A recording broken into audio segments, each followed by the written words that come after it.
LPG and CNG எந்தெந்த கார்களுக்கு வந்து நம்ம ஃபிட் பண்ண முடியும் ப்ரோ? டோட்டலாக பார்த்தீங்கன்னா உங்களுக்கு பெட்ரோல் காருக்கு எல்லா வண்டிக்குமே பண்ணலாங்க. அதே சிஎன்ஜியாக இருந்தால் நார்மலாக பெட்ரோல் மைலேஜ் வந்து 50% சேர்த்து கிடைக்கும்.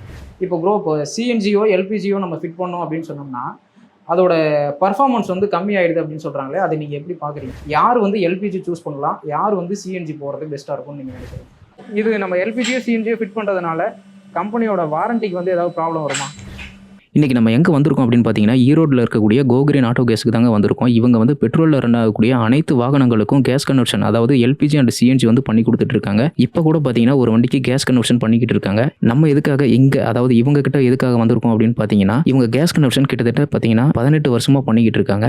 அண்டு 3 ஊரில் பிரான்ச்சஸ் வச்சிருக்காங்க. எங்கெங்க அப்படின்னு பார்த்தீங்கன்னா ஈரோடு, சேலம், திருப்பூர், இந்த 3 ஊர்லேயுமே வந்து பார்த்தீங்கன்னா பிரான்ச்சஸும் வச்சு ரன் பண்ணிக்கிட்டு இருக்காங்க. அது போக இவங்களாகவே கேஸ் கன்வர்ஷன் கிட்டையும் ஓனாகவே வந்து மேனுஃபேக்சரும் பண்ணிக்கிட்டு இருக்காங்க. ஸோ கேஸ் கன்வர்ஷன் பற்றி நமக்கு இருக்கக்கூடிய டவுட்ஸ் வந்து பார்த்தீங்கன்னா இவங்க கிட்ட கேட்டு தெரிஞ்சுக்க போகிறோம். அண்ட் இவங்க எப்படி கேஸ் கன்வர்ஷன் கிட்டையும் வந்து மேனுஃபேக்சர் பண்ணுறாங்க அப்படிங்கிறத உள்ளே போயிட்டு நம்ம பார்த்து தெரிஞ்சுக்கலாம் வாங்க.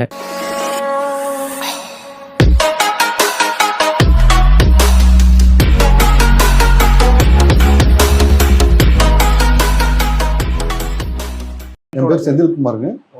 GoGreen Auto Gasங்கிற பேரில் நம்ம கம்பெனி நடத்துகிறோம். RTO fitment சென்டருங்க. 3 இடத்துல பிரான்ச் இருக்குது. ஈரோடு, சேலம், திருப்பூர். ஈரோடு ஹெட் ஆஃபீஸுங்க. கோயம்புத்தூர் ஒன்று, சென்னை ஒன்று ஆரம்பிக்கலான்னு இருக்கோம். இன்னொரு 3 மாதத்தில் ரெடி ஆகிடும். இப்போதைக்கு ஈரோடு, சேலம், திருப்பூர் 3 இடத்துலையுமே பண்ணுறீங்க? ஆமாம், 3 இடத்துலையுமே LPG அண்ட் CNG ரெண்டுமே பண்ணுறோம். நம்ம 98லேருந்து பண்ணிட்டு இருக்காங்க. இப்போ தான் ஒவ்வொரு பிரான்ச்சை எக்ஸ்டெண்ட் பண்ணிட்டு வந்துட்டு இருக்கோம். 3 இடத்துலையுமே எப்போ போனாலுமே வந்து ஈஸியாக அக்சஸ் பண்ணுற மாதிரி இருக்குங்களா? ஈஸியாக பண்ணல மாதிரி இருக்குங்க. இப்போ LPG பண்ணுற மாதிரி இருந்துச்சுன்னா 6 hours ஆகும். அதே CNG இருந்துச்சுன்னா 8 to 9 hours ஆகும்.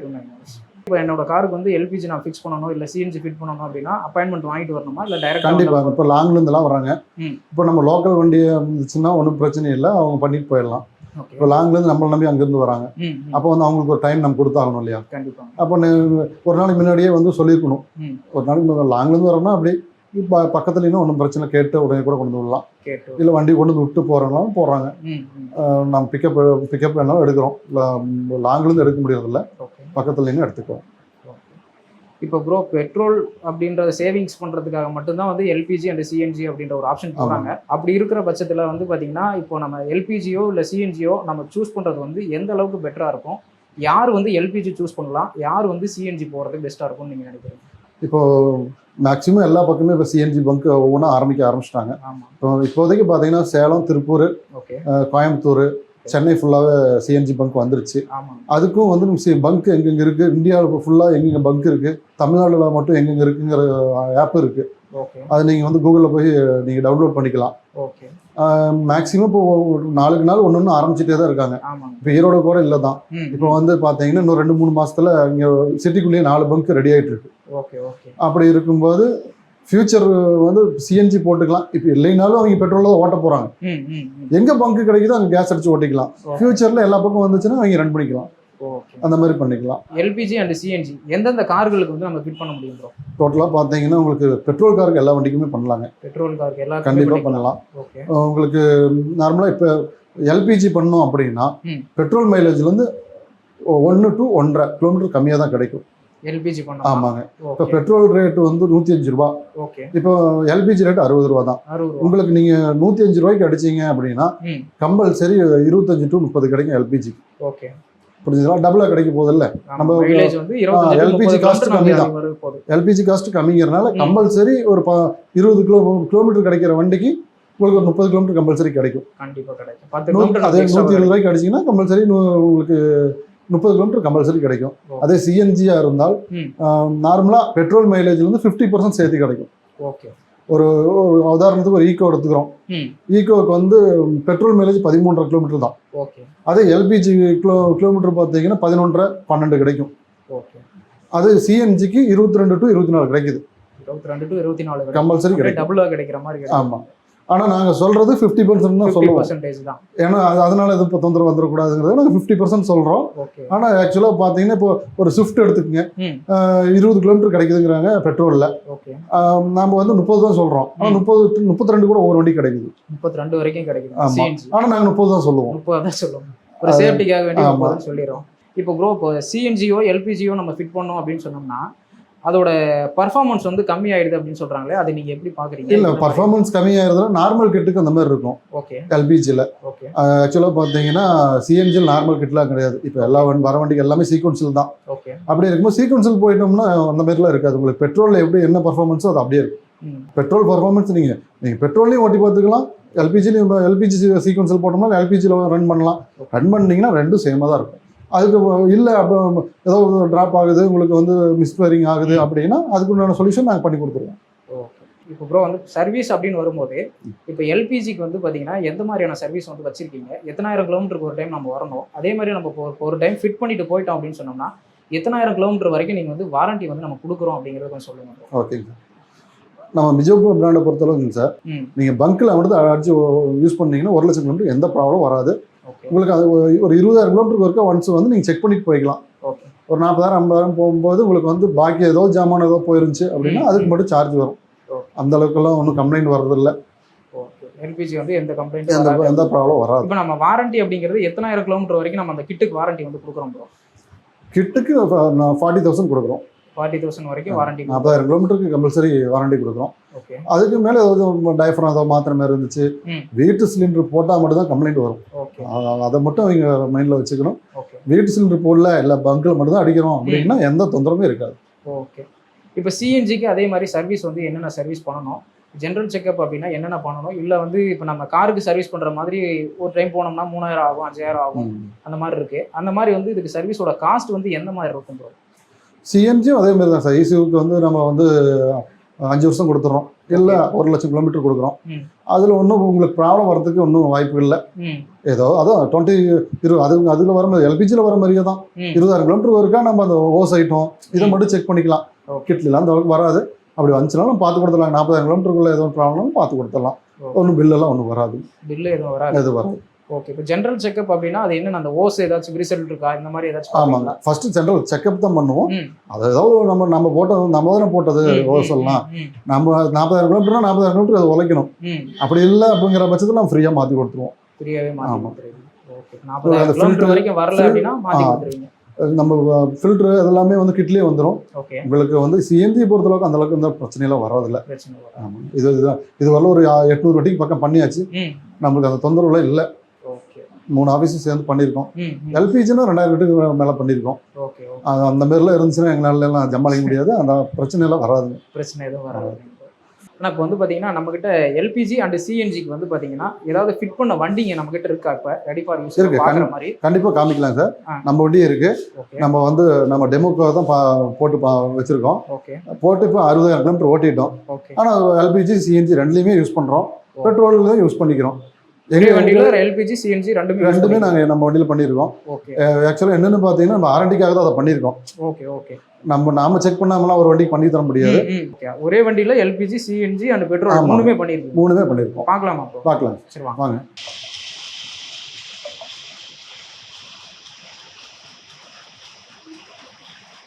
இது பார்த்தீங்கன்னா 12 கிலோ டேங்க் போட்டிருக்காங்க.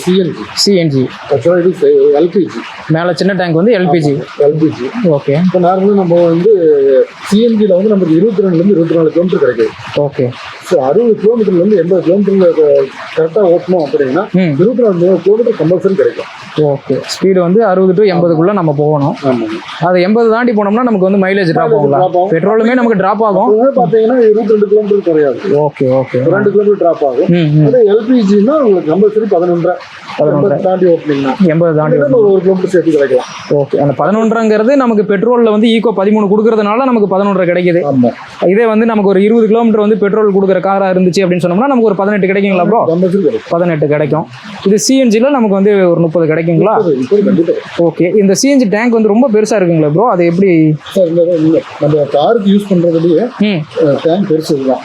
இதுக்கு மேல போனோம்னா ஈச்சர் இந்த மாதிரி வண்டிக்கு தான் பண்றோம். ஓகே.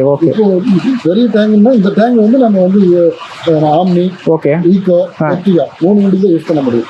ஓகே. ஸ்பேஸ் வந்து பெருசா இருக்கிற வண்டிங்களுக்கு நம்ம பெரிய டேங்க் 12. இது இதோட கெப்பாசிட்டி என்னங்க ப்ரோ? 12 கிலோங்க. வெயிட் வந்து 70 கிலோ 70 kg வரும். ஓகே. இந்த எல்பிஜிங் ப்ரோ அது என்ன? இது வந்து உங்களுக்கு 25 லிட்டர் ஓகே கிலோ கணக்கு. ஓகே. இது வந்து லிட்டர் தான். ஓகே. 25 லிட்டர் கெப்பாசிட்டி 20 லிட்டர் கிடைக்கும். 20 லிட்டர் கிடைக்கும் ஒரே வண்டியில். இப்போ வந்து எப்படிங்க ப்ரோ 3 இதுக்குமே சுவிட்ச் வந்து தனித்தனியாக வச்சுருக்கீங்களா? கன்வெர்ட்டர் வச்சுருக்கேன். கன்வெர்ட்டர் தனித்தனியாக வச்சுருக்கீங்க, பார்க்கலாங்களா?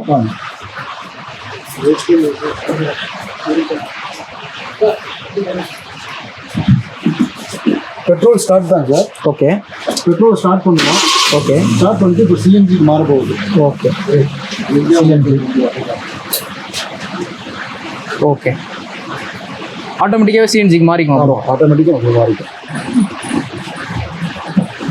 இனிஷியல் ஸ்டார்ட் அப் மட்டும் பெட்ரோலில் வந்து பண்ணணும். ஆமாம். இப்போ வந்து இப்போ நம்ம பெட்ரோல் மட்டும் யூஸ் பண்ணிக்கலாம் அப்படின்னா ஓகே கண்ட்ரோலர் வச்சுருக்கோம். ஓகே. சென்டர் பண்ணிட்டு அந்த சுவிட்ச் அப்படின்னா உங்களுக்கு பெட்ரோல் ஓடும். பெட்ரோலில் ஓடும். ஆமாம். அதே வந்து எல்பிஜிக்கு போகணும் அப்படின்னா நீங்கள் எல்பிஜி ஸ்டார்ட் பண்ணுறதுனாலும் சரி, சிஎன்ஜியில் ஸ்டார்ட் பண்ணுறதுனாலும் சரி, ஃபர்ஸ்ட் இன்சில் வந்து பெட்ரோல் தான் ஸ்டார்ட் ஆகும். Okay okay. இப்போ வந்து எல்பிஜியில் ஓடுதுங்க. இப்போ எல்பிஜி. ஓகே.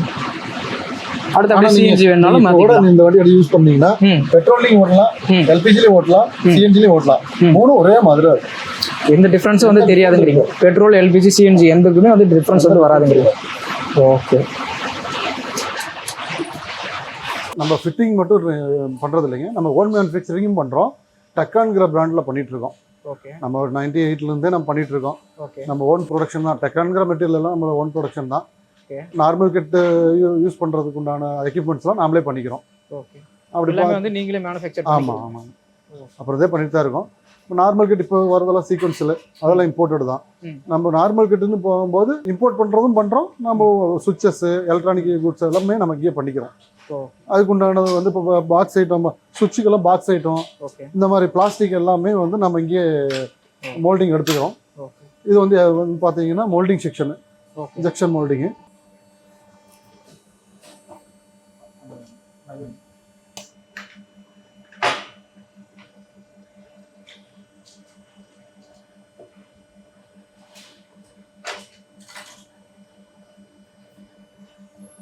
இந்த மாதிரி மோல்டிங் வந்து நீங்களே பண்ணுவீங்க. ஆமாங்க. இது வந்து சுவிட்ச் ஐட்டத்துக்கு வருது. MP5 சுவிட்சுன்னு பேர். அதுக்கு உண்டான MP5 வண்டிக்கெல்லாம் நார்மல் கிட் போட்டோம்னா அந்த சுவிட்ச் யூஸ் பண்ணுவோம். அதுக்கு உண்டான பேனல் அது. இப்போ வந்து மேனுஃபேக்சர் அப்படிங்கிறீங்க, நீங்க நமக்கு தேவையானது மட்டும் தான் வந்து மேனுஃபேக்சர் பண்றீங்களா, இல்ல வெளியும் வந்து சப்ளை பண்றீங்களா? இல்ல, வெளியும் சப்ளை பண்றோம். நம்ம இந்தியா ஃபுல்லாவே போயிட்டு தான் இருக்கு. டெக்கான்கிற பிராண்டு வருதுன்னா நம்மளுக்கு தான் அது. ஓகே. டெக்கான் வரது எல்லாமே நம்ம இங்க இருந்து மேனுஃபேக்சர் பண்ணி அனுப்புறோம். கார்கேஸ் அக்சரிஸ்ல டெக்கான் எல்லாமே நம்மளுக்கு தான். இது பேக்கிங் செக்ஷனுங்க. அடுத்தது பார்த்தீங்கன்னா எலக்ட்ரானிக் செக்ஷன் போகிறோம். ஓகே. எலக்ட்ரானிக் செக்ஷனில் பார்த்தீங்கன்னா எல்லா சுவிட்சஸ், எமுலேட்டர்ஸு எல்லாம் இங்கேயே நம்ம ப்ரொடக்ஷன் பண்ணுறோம். இது எலக்ட்ரானிக் செக்ஷன். நம்ம ப்ராடக்ட் இருக்குது பார்த்தீங்களா, அந்த சுவிட்சஸ் ஆகட்டும், எலக்ட்ரானிக்ஸ் நம்ம என்ன பண்ணுறோமோ அந்த ஐட்டமாக இருந்துச்சுன்னா நம்மகிட்ட ஃபிட்டிங் பண்ணிட்டு போய் கம்ப்ளைண்ட்ஸ் ஏதோ வந்துச்சு 6 மாதம் வரலும் வாரண்டி கொடுக்குறோம். நம்ம அதுக்குள்ளே ஏதோ ப்ராப்ளம்னா நம்மளே மாற்றி கொடுத்துட்றோம். ஃப்ரீயாகவே மாற்றி. ஆமாம், ஃப்ரீயாக மாற்றி கொடுத்துட்றோம். இல்லை 6 மாதம் கழிச்சு கம்ப்ளைண்ட் வருது, உங்களுக்கு சார்ஜ் பண்ணணும்னா சுவிட்சாகவே மாற்ற, ஃபுல் பீஸாகவே நம்ம மாற்ற தேவையில்லை. ஓகே. ஒரு கம்மியான ஒரு காஸ்ட் தான் வரும். என்ன மெட்டீரியல் போயிருக்கோ அதை மட்டும் மாற்றிட்டு அதுக்கு உண்டானதை மட்டும் வாங்கிக்குவோம். நார்மலாக ஒரு 40 ரூபா 50 ரூபா அந்த ரேஞ்ச் தான் வரும். இப்போ ஒரு சுவிட்ச் இருக்கு, ஒயரிங் மட்டும் போயிடுச்சு அப்படின்னா ஒயரிங் மட்டும் உள்ள இருக்கிற ஒரு காம்பனன்ட்ஸ் போயிருக்கு அப்படின்னா அதுக்குண்டானதை மட்டும் வாங்கிக்கிறோம். ஓகே. இல்ல வேற ஏதாவது லோவோட் ஐட்டத்துலயோ வேற ஏதாவது யூஸ் பண்ணாங்க அப்படின்னா டோட்டலா உங்களுக்கு சுவிட்ச் தான் மாத்திரம். ஒரு 600 ரூபா 650 ரூபா அந்த ரேஞ்ச் வந்துடும். உங்களுக்கு அதே டெக்கானா இருந்துச்சுன்னா நம்மகிட்ட சர்வீஸ்க்கு வந்தாங்க அப்படின்னா ப்ராப்ளம் இருக்குது அப்படின்னா நம்ம சர்வீஸ் பண்ணி அதை மட்டும் சர்வீஸ் பண்ணி அதுக்குண்டான காஸ்ட் மட்டும் வாங்கிக்குவோம். ஸ்டோர் ரூமுங்க. நம்ம அங்கே ப்ரொடக்ஷன் ஆகிற ஐட்டம் பூரா வந்து பில்லாக இங்கே வந்துடும். ஓகே. இங்கே இருந்து தான் நம்ம வந்து வெண்டருக்கு சப்ளை பண்ணிட்டு இருக்கோம். ஓகே. இப்போ எல்பிஜி டேங்க், இந்த டேங்க் வந்து பார்த்தீங்கன்னா 34 லிட்டர் கெப்பாசிட்டி. ஓகே. இது பார்த்தீங்கன்னா நார்மலாக டிக்கி இருக்கிற வண்டிக்கெல்லாம் யூஸ் பண்ணலாம். டிக்கிக்குள்ளேயே வந்து நம்ம ஸ்டெப்னி வருது இல்லைங்களா, அந்த ஸ்டெப்னி இருக்கிற இடத்துல நம்ம ஸ்டெப்னி எடுத்துட்டு இந்த இடத்துல வச்சுக்குவோம். உங்களுக்கு வந்து ஸ்பேஸ் கம்மி, உங்களுக்கு இது வச்சுக்கிறது, லக்கேஜ் வச்சுக்கிறதுக்கெல்லாம் யூஸ் பண்ணுறதுக்கு இதாக இருக்கும். அதே வந்து 60 போனீங்கன்னா லக்கேஜில் எதுவும் வச்சுக்க முடியாது. அது கம்ஃபர்டபுளாக இருக்கிறதுக்கு தான் இந்த டேங்க் பண்ணிட்டு இருக்கோம். ஸ்டாண்ட் எல்லாமே வண்டிக்கு தகுந்த மாதிரி மாறுங்க. அதுக்கு தகுந்த மாதிரி எல்லா ஸ்டாண்டும் ஸ்டாக் வச்சுருக்கோம். இதெல்லாம் 60 லிட்டர் டேங்க் யூஸுக்கு. ஓகே. அது ஸ்டெப்னி டைப்னு நம்மளுக்கு ஸ்டாண்டே தேவையில்லை. ஸ்டெப்னி டைப்புக்கு வந்து ஸ்டாண்டு தேவையில்லை. இந்த ஃப்ரேம் எல்லாமே வந்து ஒரு கார்களுக்கும் ஆமாம், ஒவ்வொரு காருக்கும் ஒவ்வொரு மாதிரி வித்தியாசத்துவம் இருக்கும். ஓகே. இது சிஎன்ஜி டேங்குங்க. ஓகே. ஃபர்ஸ்ட் இருக்கிறது 2 டேங்க் வந்து 60 லிட்டர். ஓகே. இது நார்மலாக ஈகோக்கும் பண்ணலாம், இல்லை ஆல்டோ 800. வண்டி ஸ்பேஸுக்கு தகுந்த மாதிரி டேங்க் மாறும். ஓகே. வண்டி டிக்கி ஸ்பேஸ் மாறுற அளவுக்கு தான் உங்களுக்கு அதுக்கு தகுந்த மாதிரி மாறும். ஓகே. இது பார்த்தீங்கன்னா உங்களுக்கு வந்து ஸ்விஃப்ட்டு இந்த மாதிரி 65 இந்த டேங்க் 2 டேங்கும். இந்த 2 டேங்க் பார்த்தீங்கன்னா 70 லிட்டர். இந்த 2 டேங்க் பார்த்துக்கிட்டிங்கன்னா நீங்கள் ஈகோ, ஆம்னி, எர்டிகா இந்த மாதிரி வண்டிக்கு பண்ணிக்கலாம். நார்மலாக ஒரே கெப்பாசிட்டி தான், 60 லிட்டர் தான் எல்பிஜி பொறுத்தளவுக்கு. ஆமாங்க, எல்லா வண்டிக்குமே 60 தான் பண்ணுறோம். அதுதான் அப்ரூவலும் இருக்குது. ஆனால் இப்போ வந்து அப்ரூவல் அப்படிங்கிற ஒரு விஷயம் வந்து சொன்னீங்க. இப்போ வந்து பெட்ரோல் காருக்கு மட்டும்தான் வந்து நம்ம எல்பிஜியோ சிஎன்ஜியோ வந்து ஃபிட் பண்ண முடியும். ஆமாம். அப்படி இருக்கும்போது எந்தெந்த கார்களுக்கு வந்து பார்த்தீங்கன்னா அப்ரூவல் வந்து எல்பிஜி ஃபிட் பண்ணுறதுக்கோ சிஎன்ஜி ஃபிட் பண்ணுறதுக்கோ அப்ரூவல் வந்து நமக்கு கொடுக்குறாங்க, அது எப்படி வாங்குறது? இல்லை நம்ம ஒரு வண்டியை கொண்டு வந்து கொடுத்துட்டோம் அப்படின்னு சொன்னோம்னா நீங்களே வந்து பார்த்தீங்கன்னா அப்ரூவலும் வாங்கி கொடுத்துருவீங்களா, இல்லை அது எப்படின்னு கொஞ்சம் சொல்லுங்க. இப்போ பார்த்தீங்கன்னா நம்ம ஈரோடு, திருப்பூர், சேலம் நம்ம ஃபிட்மெண்ட் சென்டர் இருக்குங்க. ஓகே. லோக்கலில் அங்கே லொக்காலிட்டியில் பக்கம் அப்படின்னா நம்ம பண்ணி கொடுத்துறோம். ஓகே. இல்லை ரொம்ப லாங்லேருந்து வரவங்களுக்கு நம்ம பேப்பர்ஸ் வந்து நம்ம ஒரு செட்டு, இப்போ ஒரு வண்டி அண்டர்ஸ் பண்ணுறதுக்கு என்னென்ன பேப்பர்ஸ் வேணுமோ எல்லாமே நான் ரெடி பண்ணி நீங்கள் ஃபிட்டிங் பண்ணிட்டு போகிறதுலேருந்து 7 டேஸ்க்குள்ளே உங்களுக்கு அங்கே கை கிடைக்கிற மாதிரி நாங்கள் கொரியரோ ஏதோ வழியில் உங்களுக்கு கிடைக்கிறதுக்கு பண்ணிடுவோம். இப்போ பர்சனலாக வந்து பார்த்தீங்கன்னா நம்ம வந்து என்னோட கார் வந்து ரெனால்ட் டிரைவர். ஓகே. இந்த காருக்கு வந்து நான் எல்பிஜியோ சிஎன்ஜியோ ஃபிட் பண்ணணும் அப்படின்னு நான் விருப்பப்படுறேன் அப்படின்னா, இப்போ எனக்கு வந்து பார்த்தீங்கன்னா சிஎன்ஜி போடணும் அப்படின்னு ரொம்ப நாள் ஆசை. இப்போ நான் சிஎன்ஜி போடணும் அப்படின்னா எனக்கு இருக்கிற ஸ்பேஸ் வந்து ரொம்ப கம்மி, ஏன்னா தேர்ட் ரோவுக்கு பின்னாடி இருக்கிற ஸ்பேஸ் ரொம்ப கம்மி. அதுக்கு எப்படி நான் வந்து போடுறது, எந்த டேங்க் வந்து சூஸ் பண்ணுறது பெட்டராக இருக்கும்? உங்களுக்கு சூஸ் பண்ணுறது 60 லிட்டர் சூஸ் பண்ணுவோம். ஓகே. இந்த டேங்க் தான் 60 லிட்டரு. ஓகே. இந்த டேங்க் சூஸ் பண்ணுவோம். கொஞ்சம் ஏதோ உங்களுக்கு ஸ்பேஸ் கம்மியாக இருக்குங்கிற மாதிரி இருந்துச்சுன்னா கொஞ்சம் சீட் தள்ள வேண்டியிருக்கும். அதெல்லாம் நாங்கள் கொஞ்சம் ஆல்டர் பண்ணி தான் பண்ணி ஆகணும். நாங்கள் பண்ணி கொடுத்துருவோம். ஓகே ப்ரோ, இவ்வளோ ப்ரீஃபாக வந்து எக்ஸ்பிளைன் பண்ணுறதுக்கு ரொம்பவே நன்றி. Okay sir. அதே மாதிரி நம்ம சேனல் வந்து பார்த்துட்டு உங்ககிட்ட நிறைய பேர் வந்து கஸ்டமர் கேட்குறாங்க அப்படின்னு சொன்னோம்னா அவங்களுக்கு வந்து ரெஸ்பான்ஸ் கண்டிப்பாக பண்ணுங்க. ஓகே. எக்ஸ்ட்ராவாக ஏதாச்சும் ஒரு ஆஃபரும் வந்து கண்டிப்பாக பண்ணி கொடுக்கணுங்கிறது என்னோட ரெக்வஸ்ட். அதே மாதிரி உங்களை காண்டாக்ட் பண்ணணும் அப்படின்னா எத்தனை மணிலேருந்து எத்தனை மணி வரைக்கும் காண்டாக்ட் பண்ணலாம்? ஓகே. ஏதாவது ஒரு டவுட் அப்படின்னா, இப்போ என்னோட வண்டிக்கு வந்து ஃபிட் பண்ணணும் அப்படின்னு நான் ஆசைப்படுறேன் அப்படின்னா, இப்போ எனக்கு வந்து நிறைய டவுட் இருக்கும். இப்போ நம்ம என்னோட கொரிஸ் வந்து நமக்கு இந்த வீடியோவில் நம்ம சொல்லாமல் கூட இருந்திருப்போம். அப்படி இருக்கும்போது ஒரு சில டவுட்ஸ் வந்து கேட்கறதுக்காக கூப்பிடுறாங்க அப்படின்னா கஸ்டமர் வந்து உங்களை காண்டாக்ட் பண்ணலாமா? அப்படி காண்டாக்ட் பண்ணால் எத்தனை மணிலேருந்து எத்தனை மணி வரைக்கும் பண்ணலாம்? ஓகே. அதே மாதிரி ஒர்க்கிங் டேஸ் வந்து எப்போ இருந்து எப்போ அப்படிங்கிறத சொல்லுங்க. ஓகே. ஏதோ என்கொயரிக்கு கூப்பிடுற மாதிரி இருந்துச்சுன்னா நம்ம ஆஃபீஸ் டைம் வந்து 9:15 to 6:30. ஓகே. அதுக்குள்ளே எப்போ வேணாலும் நீங்கள் கூப்பிடலாம். நாங்கள் உங்களுக்கு வந்து எல்லா டவுட்டும் நான் கிளியர் பண்ணி கொடுக்குறோம். கிளியர் பண்ணி. ஆமாங்க. சண்டே மட்டும் லீவு. அந்த ஒரு நாள் மட்டும் நம்ம பசங்களுக்கு ரெஸ்ட் கொடுத்தாகணும். அதனால நம்ம சண்டே மட்டும் லீவ் கொடுக்குறோங்க. ஓகே. நீங்கள் பாக்கி டைம் எப்போ வேணாலும் கூப்பிடுங்க. நம்ம எல்லாம் என்ன வண்டியாக இருந்தாலும் நாங்கள் எக்ஸ்பிளைன் பண்ணுறோம். ஓகே. ரொம்ப நன்றிங்க. Okay sir, thank you.